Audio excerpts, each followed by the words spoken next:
I'm JJ Davis, and welcome to a very special edition of the Bluff Sports Zone, our annual high school football preview show. Well, the sun is about to rise on a new season, and it falls to the Dome Birds to kick things off. Now, St. Albert made like the St. Albert of old last year, and the Falcons make a statement right out of the blocks, and suddenly it's back to the future. Ball makes the grass grow. Kill, kill, kill. Ball makes the grass grow. Kill, kill, kill. Ball makes the grass grow. Kill, kill, kill.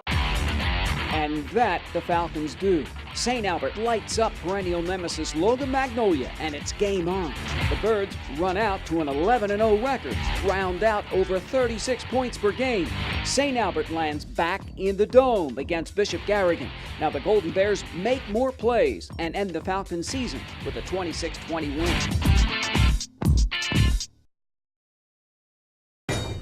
It was a tough one to swallow, but then again, they all are when you get to the Dome. So what's it look like in 2017? Well, with about 18 or so starters back, not to mention a 3-year starter at quarterback, you'd think everything's set in stone up on the hill, right? Wrong. Here we go. The heavy lifting is underway up on the hill.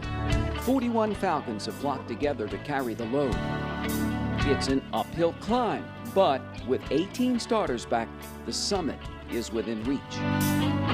7 of these kids have been starting for 3 years now. This will be their 4th time, which is kind of unusual, especially at St. Albert. But you know, you got a lot of kids who put in a lot of time over the last 4 years. They're really hungry.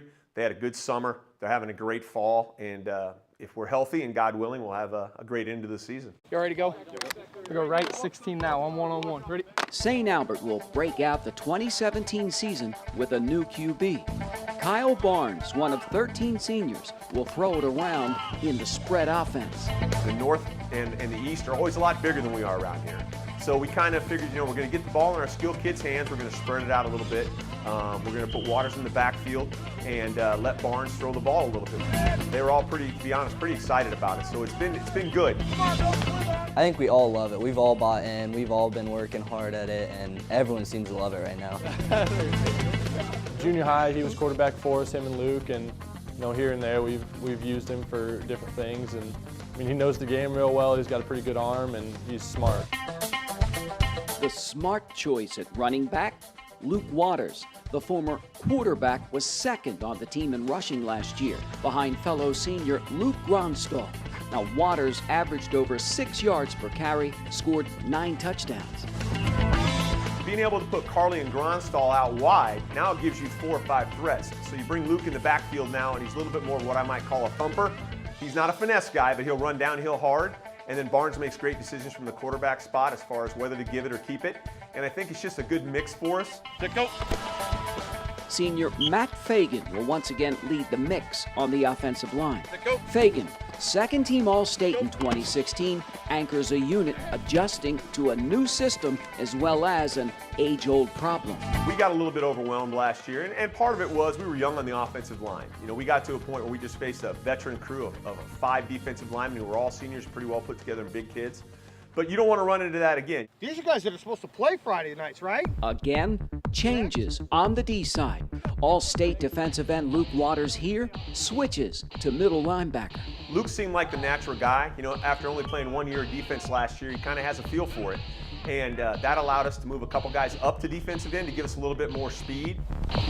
You'll see some guys that are a little bit more athletic off that end spot that can, you know, give us a little bit of pass rush. And we should be pretty solid up the middle with Barnes and Waters and our big D tackles. Another big key, the secondary. The Falcons flew away with 14 picks last year.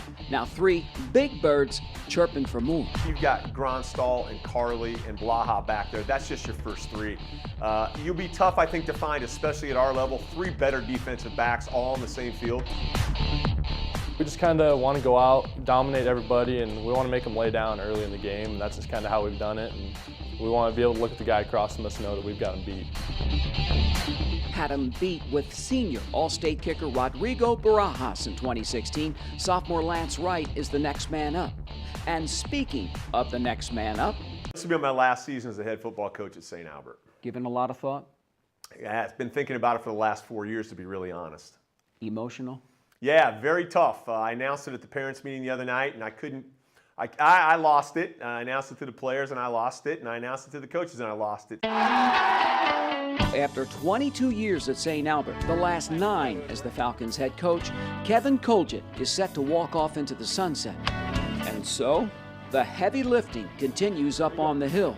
The Falcons carrying the load of a history headlined by 4 state championships, the last coming in 2009.